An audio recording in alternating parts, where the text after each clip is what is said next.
This is Take Flights with Mark Whittle. My name's Mark Whittle. I'm a performance and mindset coach. And today I'll spend most of my time coaching people one-to-one, typically CEOs of businesses who are driving purpose-built companies, athletes as well, who are professional in what they do, at the top of the sports they do, talks like this, events like this, and recording my podcast, the Take Flight podcast, regularly as well. That journey started 4.5 years ago. I was in Bishopsgate, over our shoulder over here, 4.5 years ago, and was called to do something different, called to create a podcast, and that's led me on this incredible journey over the last 4.5 years, speaking with some of the best athletes, entrepreneurs, and lifestyle specialists in the world, and then sharing those conversations with you, so you can take those insights and that knowledge into your own life and apply them as best fits.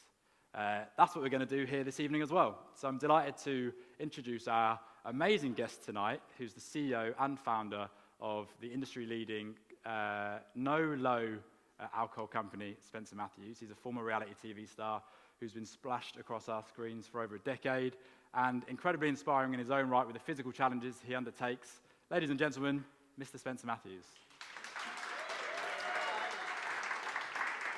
So, mate, it's been nearly 18 months since we last spoke. So what's been going on with you the last 18 months? What are the kind of standout things that have happened? Whew. We're about to have our third child, Okay. which will be Quite big. three under the age of 4, which is very exciting. So life at home is pretty busy. Business is growing very well. We've been focused on US expansion. Had we launched in the US? The one You were we about last to. spoke? About to launch, yeah, so we can go into that. I did my first ultra marathon, so I did the Marathon de Sables, which was interesting. It was a very cathartic experience. And yeah, more of that to come, but ultimately, mate, just kind of head down, cracking on, you know? Amazing. I think it's very important in business in particular to do, things that you love doing. And I really enjoyed our last conversation. I can tell how much you love, what you do, and what we do at cleanco is really important to me, and I love every minute of it. So, I think building a business and making, trying to help it grow as efficiently as possible can come with highs and lows, but mostly highs. So, no, it's been a really interesting time. Before I ask my first question, I just want to ask something slightly, just what you said at the beginning. Third child on the way. Yeah. When's the due date? Sometime in April. I'm not saying that to be ominous, but I just don't think we know. Okay, how are you feeling about that? Fine. It's having 2 kids. Well, being a father's great, right? I had you don't really know what to expect, and I feel very proud to be a father. I feel delighted to be married to my wife, and we have an amazing home life.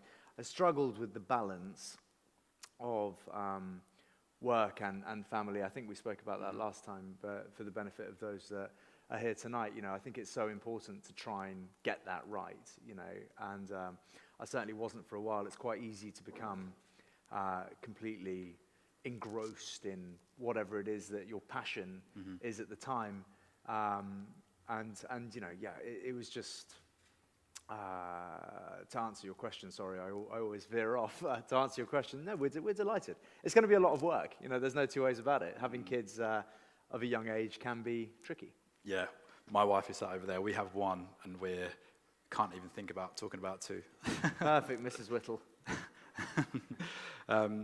But yeah, look, mate, I feel very similar when we had our conversation. I absolutely loved it. And you're probably one of the ones I get asked the most questions about, what was Spencermatthews like, given the TV appearances and a little bit of a reputation that came along with that. But I absolutely loved our conversation, always speak so highly of you. And for those who haven't heard the story of cleanco, just to add some context to this, where did the idea, or where was that idea given birth to? Like, where did it come from? It came from a personal desire to fill a gap where I felt there was a lag, there was a space. I had I've described my relationship with alcohol as tempestuous or turbulent, or however you want to look at it. I think I used to be a city trader, and then I worked in nightlife, and then obviously I became a television personality, and it was kind of pretty normal to be drinking, full-strength alcohol, or at least a few beers, quite regularly, and it got in the way of, firstly my kind of personal development, my work drive, and all sorts, really. It's kind of difficult. Well, I found that it was very difficult to have, big audacious goals in life and achieve them with a detrimental relationship with alcohol. So I guess, it's about 5-6 months before Theodore was born, who's our first child. I just thought I'd give sobriety a go. Just knocked it on the head and just thought, what's this sober curious movement about, or will it really make that big a difference to my life? And it was kind of instantaneously amazing to me. It was like, it's like I'd been living my whole 20s with a handbrake on, and kind of that allowed me to just do certain things that I just wouldn't have bothered to do before, and with all the extra time came just this work drive that I never really had before. I was at a dinner party one night, and I was offered a non-alcoholic gin and tonic because I'd said that I was sober, and I'd never heard of that before, and I couldn't believe that I'd never heard of it, didn't know what it was. The brand in question was Seedlip, and it's existed since 2014, but I'd never seen it before. And I had it with tonic, and I was kind of just enthralled by the experience of kind of feeling that you're having a cocktail when you're not.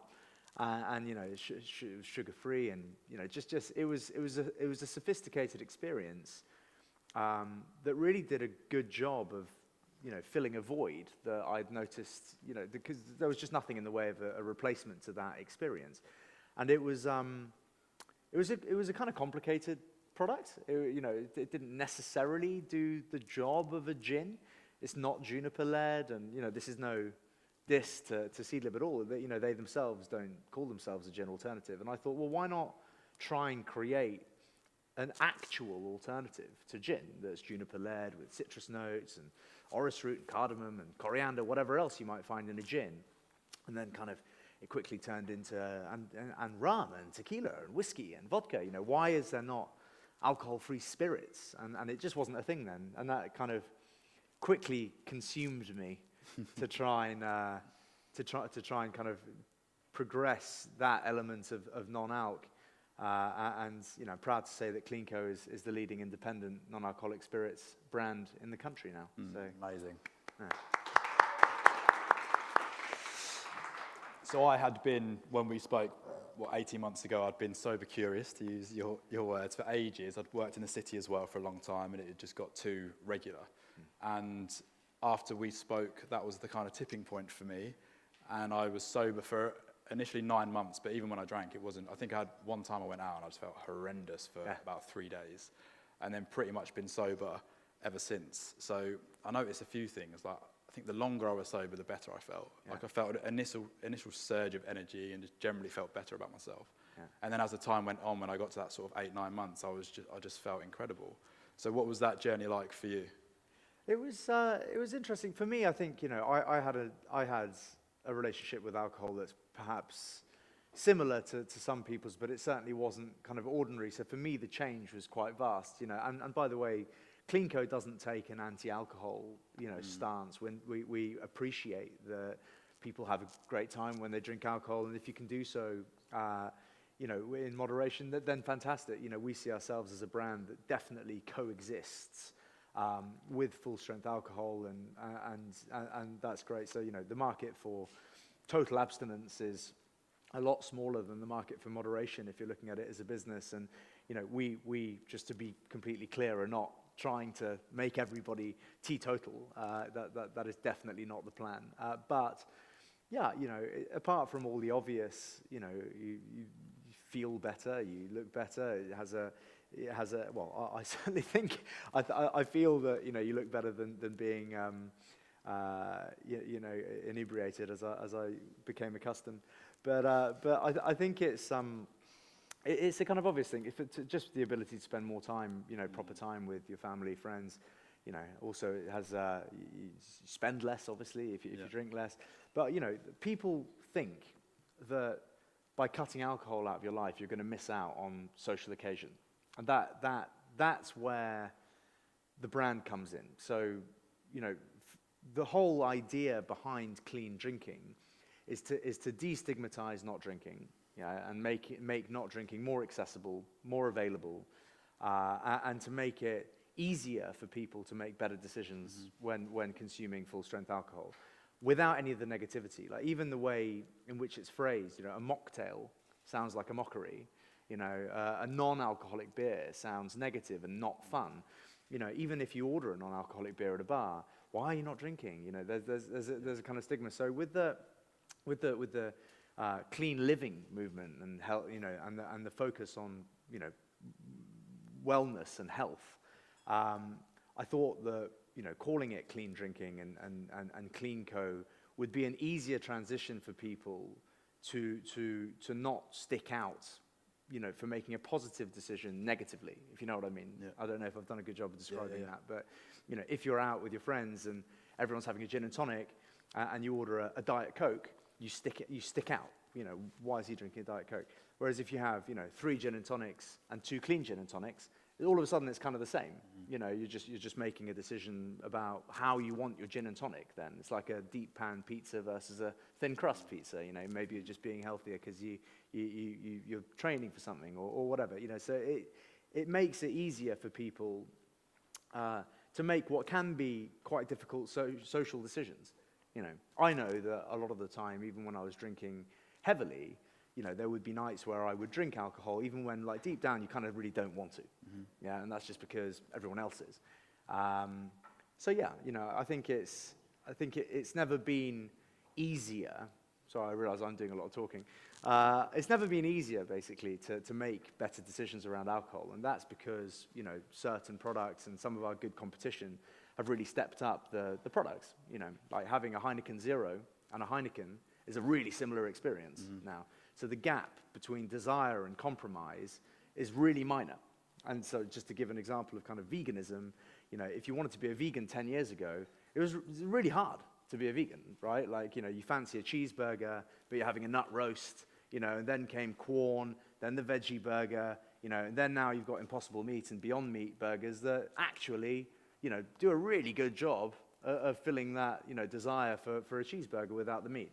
And that's essentially what clean cocktails looks to do for alcohol. It's like, I really feel like a gin and tonic, but I'm pregnant, or I'm driving, or I'm busy, or I have a Zoom call, or I don't want my judgment to be clouded, so I'll just have a clean gin and tonic. And the experience and the senses is the same as that alcoholic drink. You're 100% sober, right? So, because one of the things I get asked the most when I talk about stopping drinking is, so how do you completely go cold turkey? Like, personally, I have had times when I'll have 1 or 2 maybe. Yeah. So how do you deal with, well, I suppose initially, how did you deal with reaction from friends when they said that? And how do you deal with it now? And also then how did you, like, to sort of contrast that? When you then said you were making a business about it, was there a similar kind of reaction to the sobriety, or did that shift the way that people saw that? Yeah, I mean, for me, I was terrible at having 1 or 2. So, like, you just said that you went sober for a while and sometimes you'd have 1 or 2. Yeah. Like, for me, I'm a terrible moderator, and for me, I'm savagely ambitious, and I really, there's certain ideas and almost ideals that I've set myself in my life that I want to achieve, and I know that if I drink alcohol, I won't achieve those things. Yeah. And that might be correct, it might not be correct, and that might be relevant to me and nobody else, but that's the way I find it easier to abstain. But I'd say, I use the word abstain just because that's what, most people would use in that instance. It's a choice, right? Like, I don't wander past the pub and think, God, I'd really love a drink. No. Like, because I prefer my life without it. So it's not a kind of constant battle that I have to go through. This isn't for me take each day as it comes and, I hope to stay sober. This is just like, I just don't want to drink alcohol. Has your circle changed at all? Yeah, but I think I personally think that's completely normal. Like, I'm fascinated by people who have the same friends as when they were 8. I'm Like that. envious sometimes. Yeah, I'm quite envious of it as well. It's just never been the case for me. Like, my wife, Vogue, has a group of friends that she's known her entire life. And they haven't gone through life at the same time, and they haven't gone through the same experiences at the same time, and they've, everything points to, them growing apart, but they haven't. They've remained really close, and they have the most different lives, but yet still they're really close. I don't really know. I've made jokes before that, I'm just not like that, and I don't know if I envy it or I don't, but that's never been the case with me. I find that people go through life at different paces, and people mature and develop at different rates.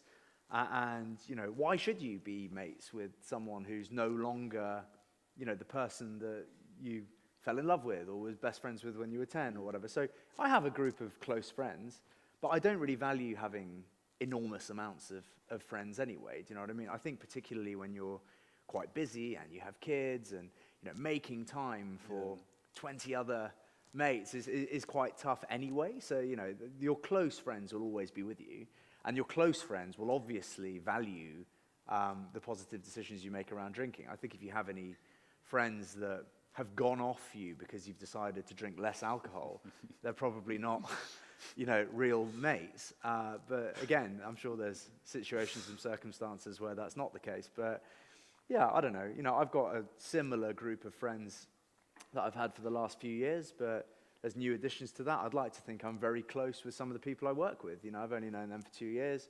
So I don't know. I put a lot more emphasis on family, and in some cases business relationships than friends. But I'm a bit odd with that. No, but I also think your business, similar to mine, is what you equate to your purpose, like why you're here. So then it makes that decision a little bit easier. Yeah. One of the things that stuck with me, a lot of the things stuck with me from our conversation, but one that really stood out was when we spoke about shifting habits. Yeah. And obviously we were using the alcohol example here, but the perception is that we either drink or we are an alcoholic, essentially. Yeah. So you can drink healthily, Yeah. or you're addicted. And we started to talk about, well, there's a middle ground where it just becomes a bad habit. Yeah. And not enough people are conscious enough or aware enough when they stray into that bad habit area. Yeah. So how, again, you're not anti-alcohol, but how would you advise people who are perhaps looking to, make a shift and either drink less or change any habit? It doesn't have to be drinking, if it's becoming a little bit of a bad habit. Yeah, I think if you're developing something that you know to be a bad habit, I personally would advise that the best thing to do was just it sounds obvious, but just stop doing it for a period of time. Just like if you're having a cigarette or two, per day, are you really addicted to nicotine? Do you need that cigarette? Or is it just something you've become accustomed to doing on your lunch break? Or like it's the same with the gin and tonic at 5 p.m. You finish your work day and you come home and you put your feet up. And what's the next thing that I do now that I'm having, a relaxing time at home? Oh, I'll have a glass of wine. Those experiences can be replaced now, if you want to, with, an alcohol-free beer or a vape or however you look at it. So I think people, what the pandemic, if you take drinking as an example, and the pandemic, which obviously nobody was expecting, that really, it didn't, in my opinion, create more alcoholics, or what it did was shine a light on people's drinking habits and where you're doing a certain thing. If you were the kind of person to have a beer, after work every day in the city, and all of a sudden you're not going to work at the city, so you're having that beer at home, that beer feels different because you're not being social. It's not the end of a work day. So all of a sudden, that beer could seem more problematic than, having a beer with your workmates. Yeah. So it's kind of like, then you start to question, well, should I be having the beer in the first place? But then should I be having the beer after work? And it's kind of like, it just depends on who you are and whether you want to address these things. I think alcohol's addictive, so smoking. So, there's a fine line, I think, between making poor decisions with your health and being addicted to something. I certainly feel that I would often, or not often per se, but as I said earlier, I would drink when I didn't necessarily feel like drinking. I would just drink because it was a bad habit. Like as a city trader, we would drink, all the time. It was just like you'd entertain clients, you'd have a beer with lunch. It would just be normal. So, then you take the city trading away, and it's kind of like, are you still going to have that beer every day? So, yeah, I don't really remember your question, but You answered it. Perfect. Oh, good, thanks. So I was interested, you were talking about the pandemic there. Did that help the business? Did you see, did it scale a lot? Did it meet the goals that you were setting for yourself? I think you had to look at it from all angles, obviously. When we were faced with the pandemic, drinking habits changed, but we had to pay close attention to our plan and what we were doing. Obviously, we had intentions to be in bars, pubs, and restaurants, which we call the on-trade. We had a primary focus on retail, so off-trade sales, and direct-to-consumer sales, which obviously were less impacted by the pandemic. So that happened to have been our strategy prior to the pandemic, fortunately. But any on-trade activity obviously had to cease. We'd just done a fundraise, so we had to kind of batten down the hatches and just figure out exactly how we were going to spend this money. Are people going to be buying anything other than, loo roll and essentials? Is it best that we just freeze the business, until we know what's happening and launch, a bit later? Or do we change our messaging and our marketing materials to be more around, drinking at home or drinking clean at home, better still? And obviously, I can remember feeling that, it may be distasteful to try and sell anything, right? Like at the beginning of the pandemic, there was a huge focus on people's well-being, and how deadly this virus is going to be. So to then say, hey, buy some clean gin, could have been distasteful. So I remember, having a lot of meetings about whether or not it was right to pursue growth during the pandemic. And actually, it kind of, we saw it as an opportunity is the wrong word, but definitely, a change in culture and a change in people's habits is an interesting time for us to be saying, well, if you feel like you're drinking too much, or you feel like you can't leave your house and that glass of wine's, creeping earlier and earlier into the day, why not have a clean gin and tonic instead? And that kind of obviously the shift to being more D2C focused and less on-premise saw the business grow exponentially, obviously, albeit from a small base. One of the things that really made me smile in our last chat was when you said, I've always wanted to be a CEO, but that's just weak chat, unless you do it. So how have you developed as a CEO over the last 18 months? Because that was something we could never have perceived happening in anyone's lives. Well, some of the girls from Cleanco are here, so I better be careful what I say. But I wouldn't say I'm your kind of traditional chief exec. I think I have no real experience prior to running this business. I have no real experience prior to running this business of being an executive kind of at any level. I have very limited Excel spreadsheet capability or PowerPoint capability. But one thing I think I'm not too bad at is managing a team and being more of a visionary, I suppose, for the brand and understanding how people can work together. So I'm probably not the best person to ask if I'm a good CEO, I suppose. But I guess it's all relative. We work with a lot of incredible leaders. We did a really exciting deal with the ex-chief exec of Moet Hennessy. He's now our CEO of the Americas. We have some incredible people that have held very high positions at AB InBev and LVMH, and I feel humbled. When I'm leading certain calls with them on the call, I feel like, do they really feel that great that they're working with us? And the answer, fortunately, is that they share the vision. They think that we can make a massive difference, in the world, not necessarily in terms of, progression or saving people, but, giving people options, when it comes to drinking full-strength alcohol or having a very similar experience, clean drinking. And it's fun. You've got to sum up, all kinds of things, I think, when you look to, when you're leading a business. It's not often, there's no textbook for it, I don't think. Often the way you think it should be done isn't the way it should be done. It's very important, I think, that people are happy, at work. Certainly, we had, we restructured the company to make it slightly more,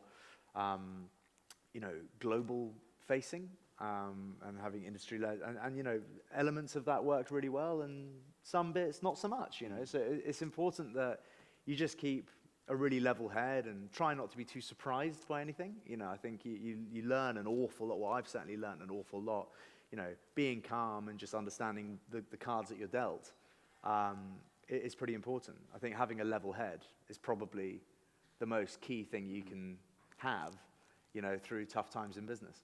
What do you do to ensure you keep a level head, or at least you're prepared for when things come up that challenge?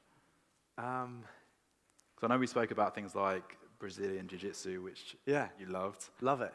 Is there any other practices that help you to be level-headed, or is it just come with experience of running a business? I think just I'm not the most emotional person, so nothing much kind of shocks me. So I obviously love my family and my kids and stuff, but you'd be hard pressed to say something that kind of derails me. I don't take offense easily, at all. Say whatever you want about me. It'd be like water off a duck's back. I really don't care, and that's not because I don't care what people think about me. It's just because we've got so much other stuff to be kind of worried about, I suppose. So I've got a naturally thick skin, I think. Even if we're going to talk about Ghastly made in Chelsea, you needed a really thick skin, right? That was at the very beginning of Twitter, if you don't mind. It makes you feel so old. I remember we watched the first episode, and we'd all have our phones out to see what people that we've never met thought of us, and it's wild that we live in a world nowadays where you can just say whatever you want to anyone. I don't need your phone number or your email address. I can just say whatever I want, and it will come straight to your phone. So I think if you choose to be public-facing, or you choose to be on TV, that's something that you need to understand. It definitely doesn't go the way you think it will sometimes. And I remember we used to film scenes, and it would come out, and it would just be the opposite of what you filmed. What? I'm being absolutely done by. And it was.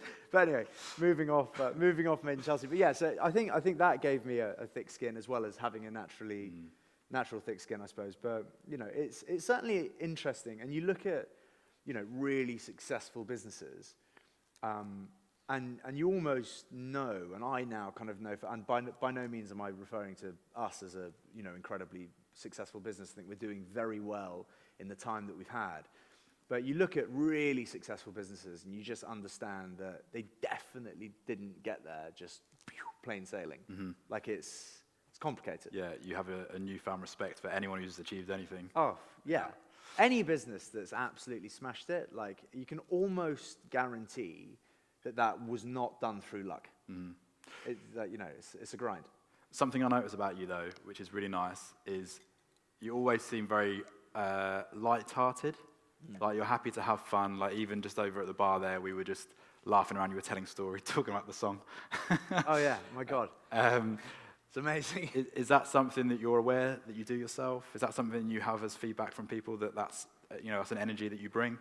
I think people who know me well kind of know that I'm quite lighthearted. I think it's important to be personable with people and friendly to people. And, I always find it really confusing when people are known or far better known than me. And you ask them for a picture or something, and they just they blow you out of the water and just say, well, what's the point in being horrible to anyone? Anyway, so that's rich coming from some scenes that I filmed, I know, but I have to say that the tensions were high back in the day. But no, the song that he was talking about that we're referring to was, I've got to talk about it quickly because it's the most amazing thing. So I don't know, has anyone been dished up an advert for Songfinch? I don't know why you're laughing. It's like it's the most amazing thing. So like I saw, and when does this go out? Not before Valentine's Day. No, like a couple of weeks. Okay.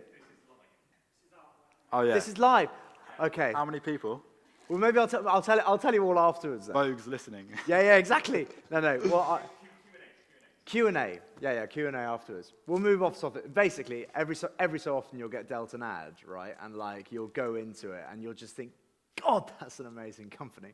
And that happened to me the other day. And I bought this product, which I'm going to give my wife on Valentine's Day. And any guys listening to this, it's the best. It's real good. Yeah.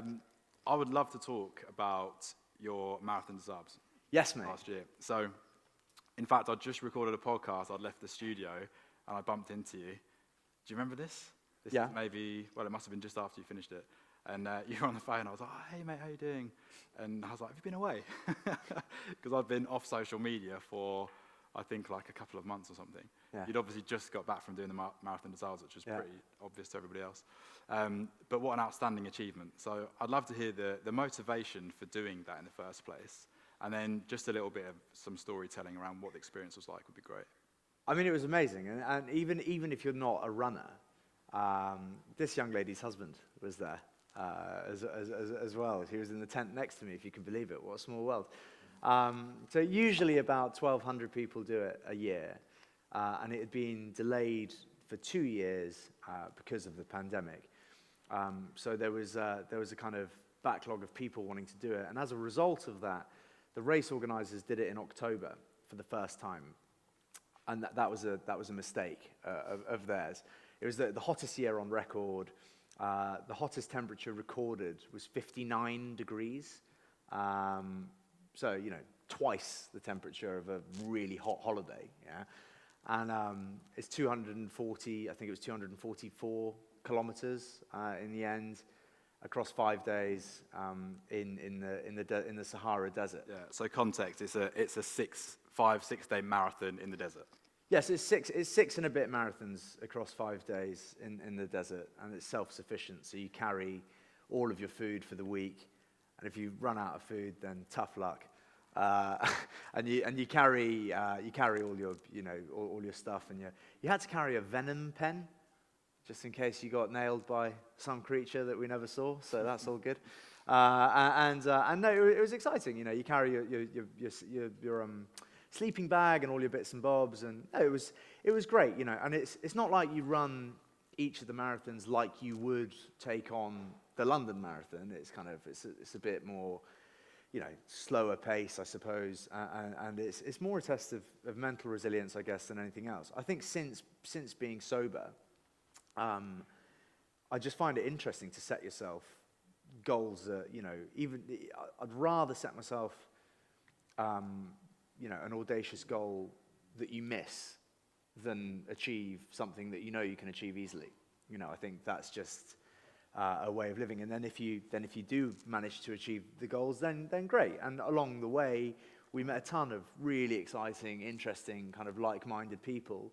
But yeah, it was pretty full on. Day 4 was easily. There was a bug as well. There was a kind of stomach bug that swarmed the camp. So everyone caught it. Yeah. So it wasn't like oh yes, some people got away with it. Everyone got it. And it was just dire. Like, that just sucked. You know what I mean? Because it's boiling hot. And yeah, I don't need to go into the effects of a stomach bug. I think most people will be aware of what it does. But yeah, that was dreadful. So I had that on the second day. Second day was a kind of long, rolly sand dune day.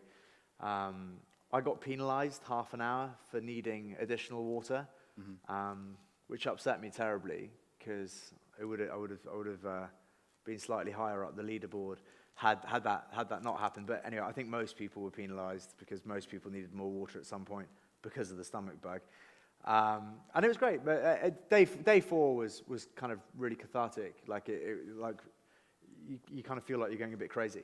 I was like talking to myself, and I didn't have any music or anything. Day 4 was 82.5 kilometers in a single stint.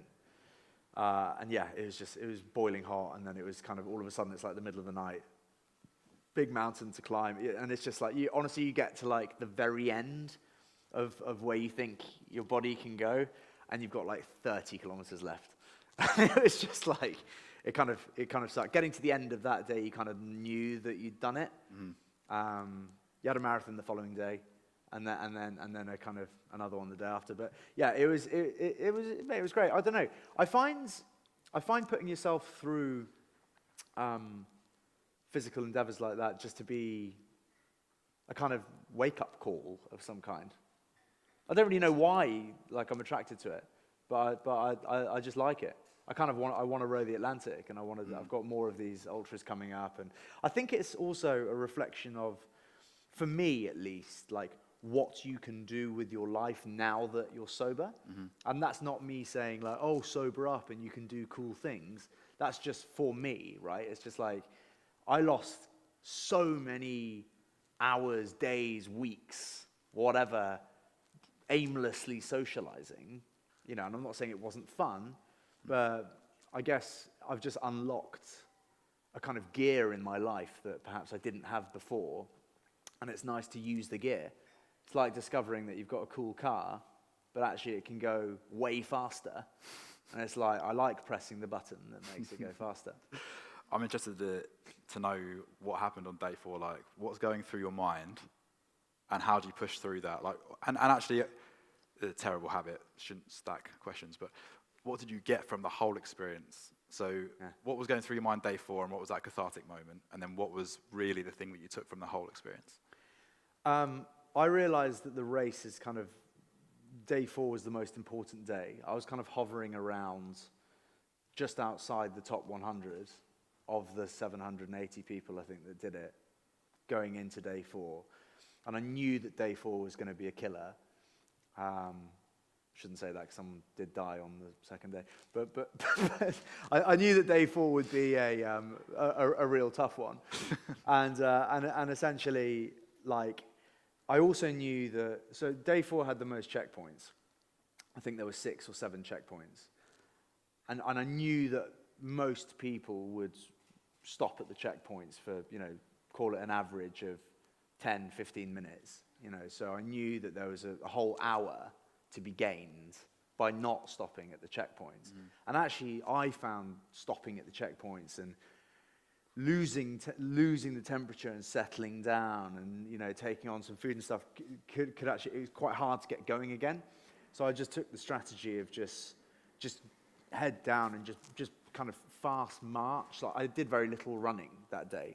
I just like really got in the zone of just moving forward.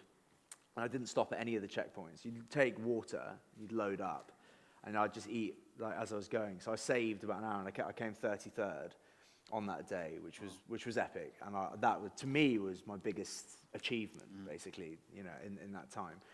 And I just loved it. I found myself talking to my brother passed away on Mount Everest many years ago. He was the youngest Brit to reach the summit of Mount Everest. This is back, in 2001.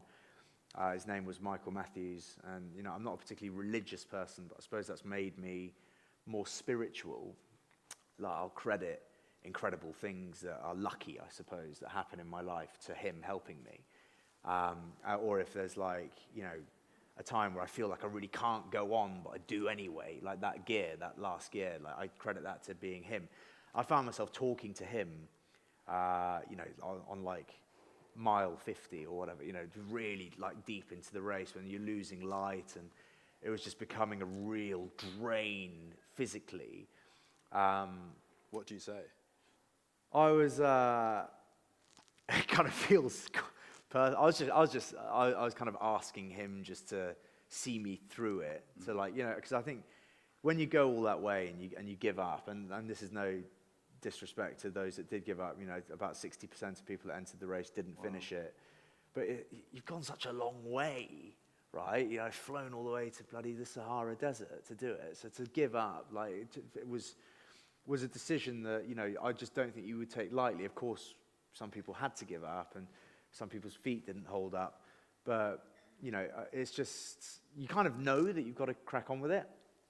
And at times that was pretty hard. Like, particularly on the long day took me 14 hours and 40 minutes of just continuous moving.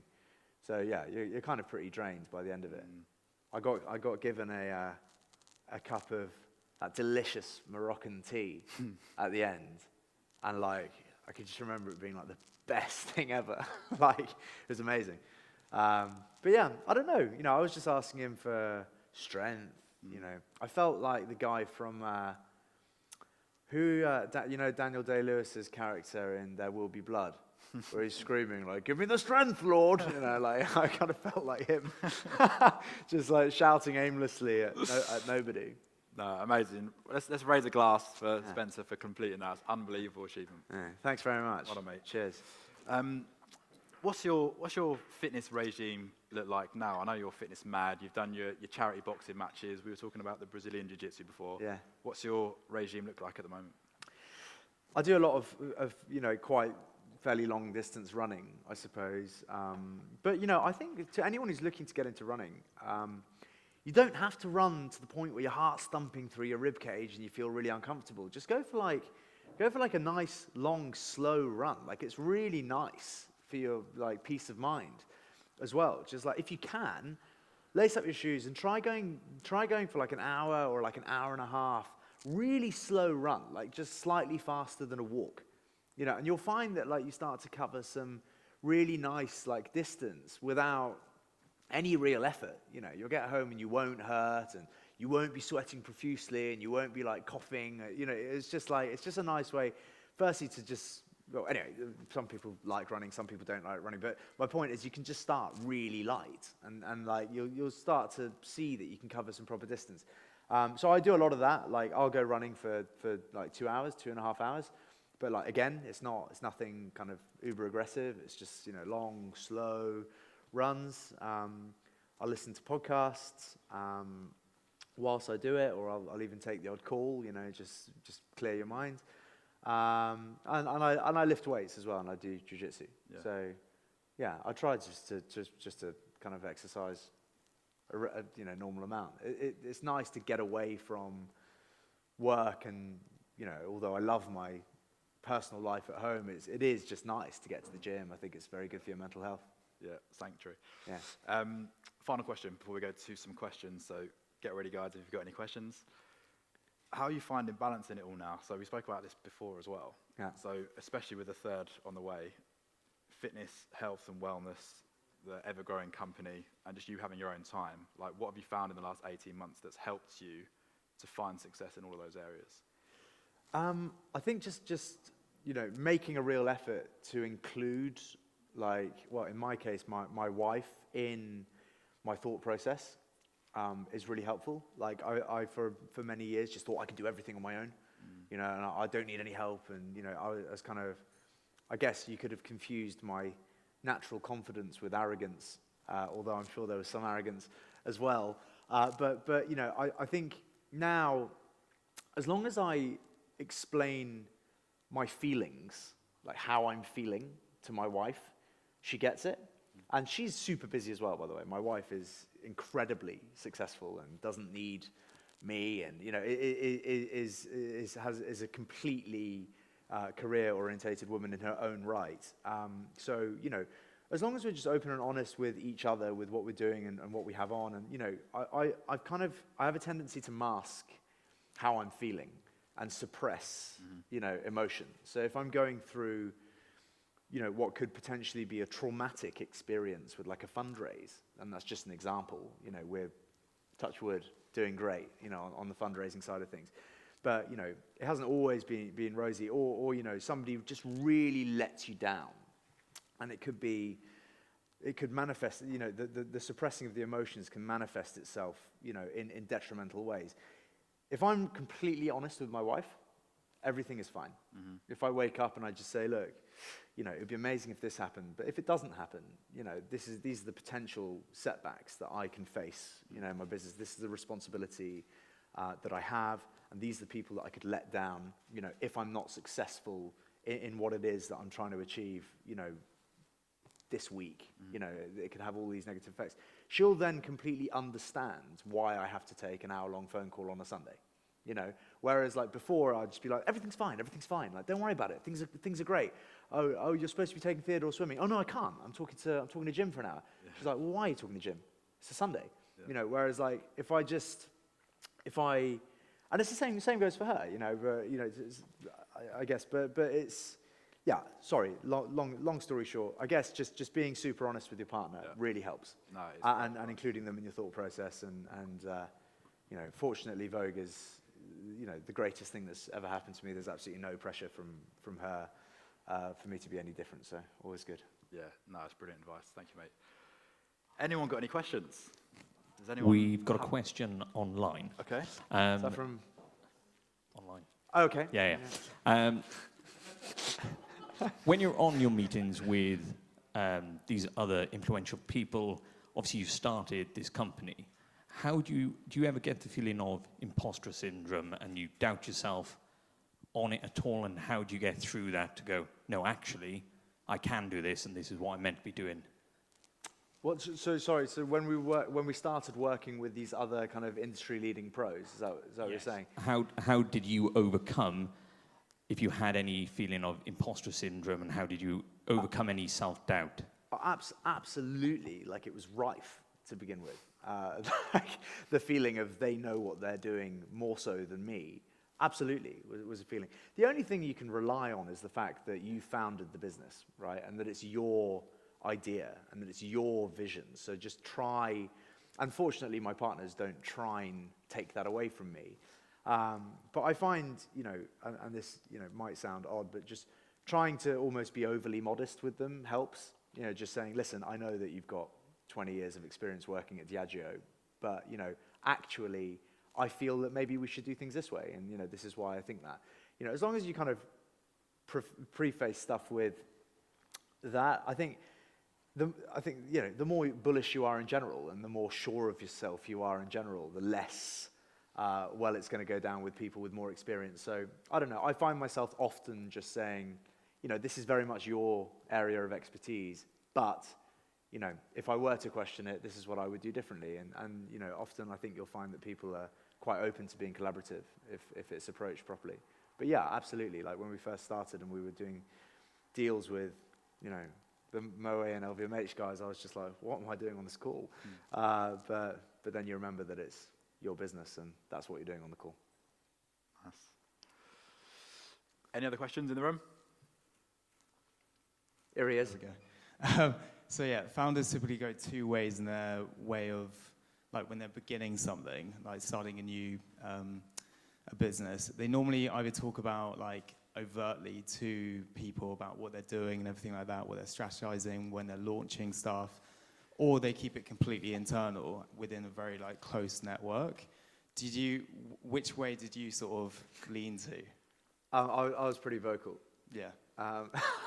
But that came with, I think I've always hoped that, you know, the kind of TV thing was never meant to be a career for me. You know, I worked as a city broker, as I said, and then the Made in Chelsea thing came around, and I thought this could be a fun opportunity to see if this works, and then, you know, potentially leverage that by doing, you know, something else. You know, it was never, I think if you know, again, no disrespect to professional reality TV stars, I suppose, but that was never my intention to stick in that space. And actually, I think I was in it for, you know, a lot longer than perhaps I should have been.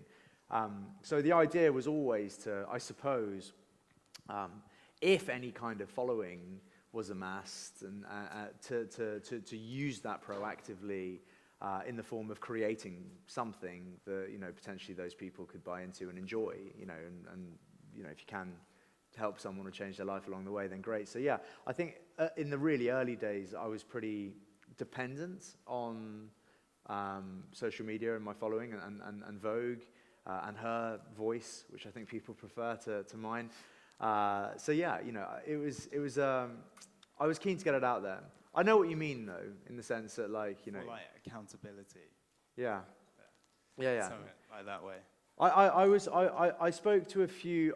It was a double-edged thing, you know. I spoke to a few key people who I thought might be able to help me without blowing the roof off it, because, you know, I think as well, you'll always find, or particularly in my experience of dealing with other founders or investments that I've made, they always think their idea is the best idea, so don't tell anyone, you know, and it's kind of like they always want to keep a bit of a lid on it. They always put some, you know, big valuation on it, you know, and everyone always, but I think that's great, you know, to have confidence in what you're doing and to think that you're going to be, you know, trailblaze into some territory that's never been done before. That's great, you know, and I think if you don't start your project enthusiastically, then, you know, what chance have you got?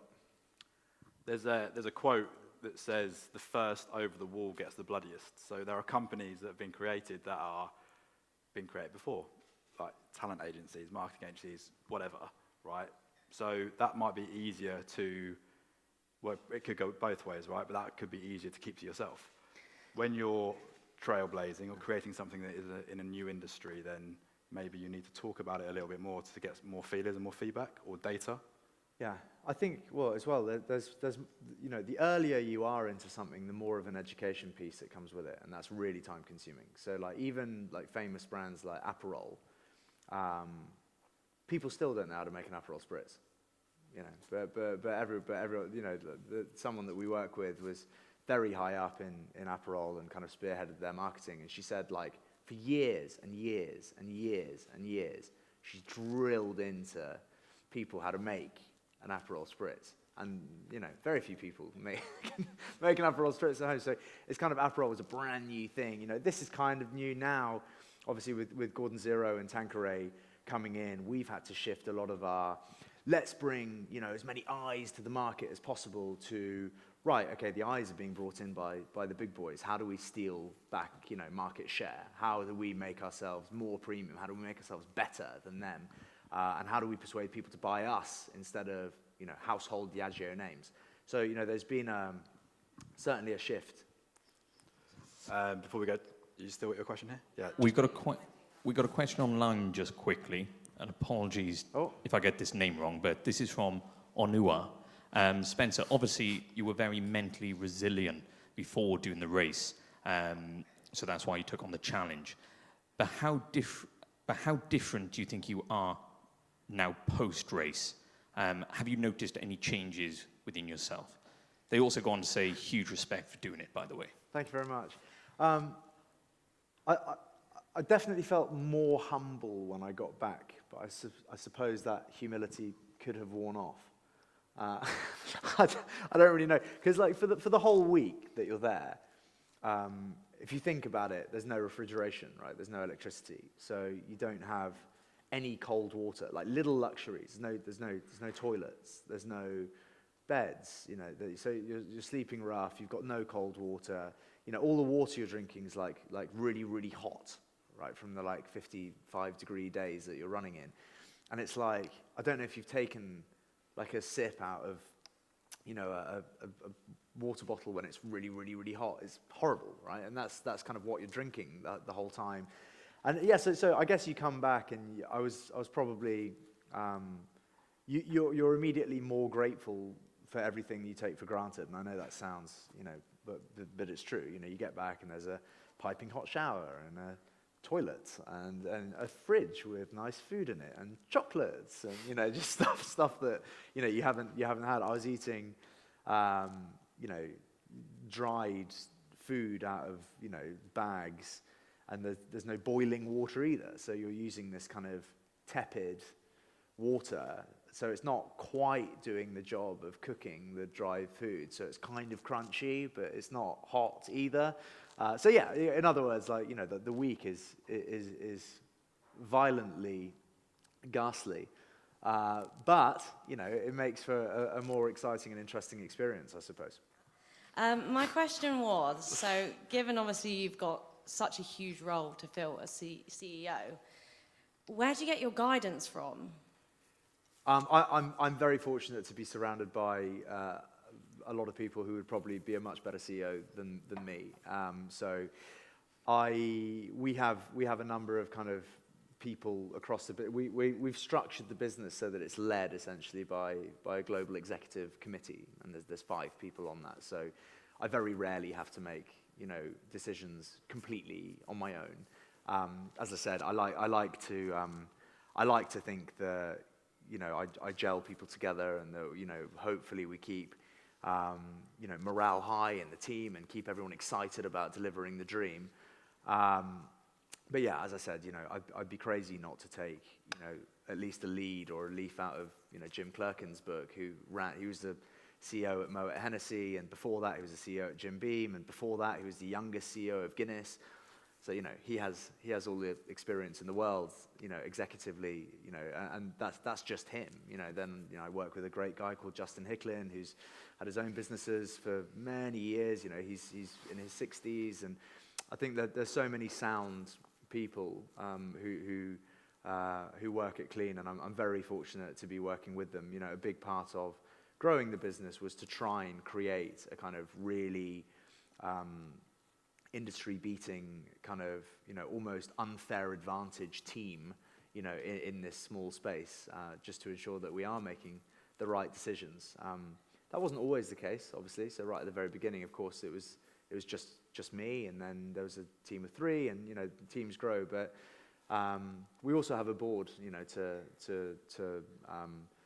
to kind of lead, and we take advice from them and our investors, of course, and shareholders. So it's long gone are the days of shooting from the hip and making decisions on my own. Cool, thanks. Sorry, is it on? Thank you. What's your relationship to? Did you say Jim? Is it Jim? Jim, yeah. What's your relationship to him? Is it like a mentor, mentee kind of, or is it not an official? No, he's our CEO of the Americas.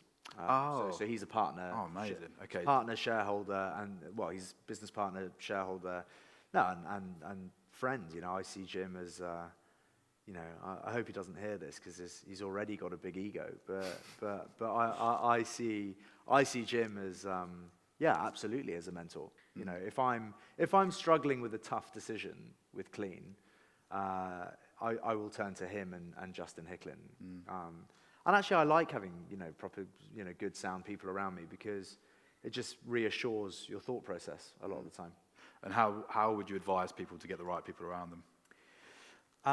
I guess, if you can, if you are starting a business, try and value it appropriately to, the dream that you have.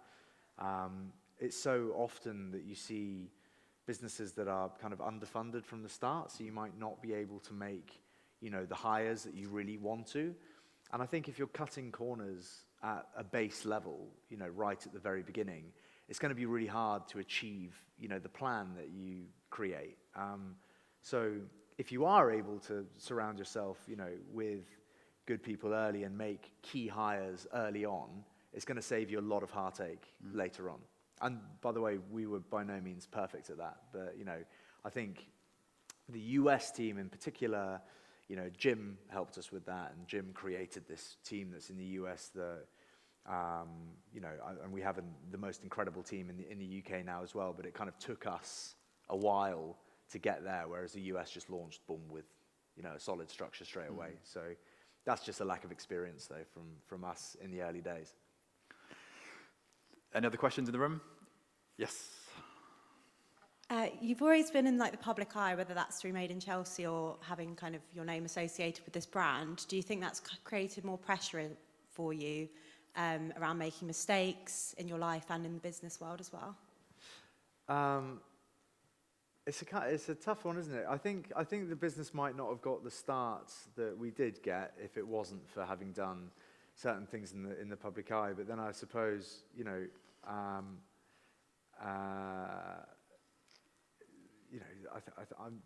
I can't say what the public perception of me is really. I feel like it's changed with time as people grow and evolve. I think well, I hope at least that my image has changed with that. I think it would have been very difficult to have taken the early iterations of me seriously. I've always been quite kind of open and honest with my feelings, of all my heart on my sleeve, and sometimes that would have probably upset people in the filming of some shows. But yeah, I think just as life progresses and it goes on, I think it's helpful if you are in the public eye for business. I think naturally having access to thousands, if not hundreds of thousands of people, who can see and hear what you have to say almost immediately is clearly a benefit to business. Whether or not your image is detrimental to that is something entirely different. But I think that for some time now I've been kind of the person that I'd like to be seen as. Every so often you get someone that forgets that time moves on. but you know, I think if we all spent time really regretting, you know, our behavior from our early 20s, we'd all be accountable, I suppose, to use your word. Yeah. It's been a pleasure. Cheers. Thanks so much. I love seeing the impact that you're having, mate, and good luck with all the success in the future. Thanks so much Guys, for having me. Spencer Matthews. Great pleasure. Thank you, mate. Thank you. Cheers.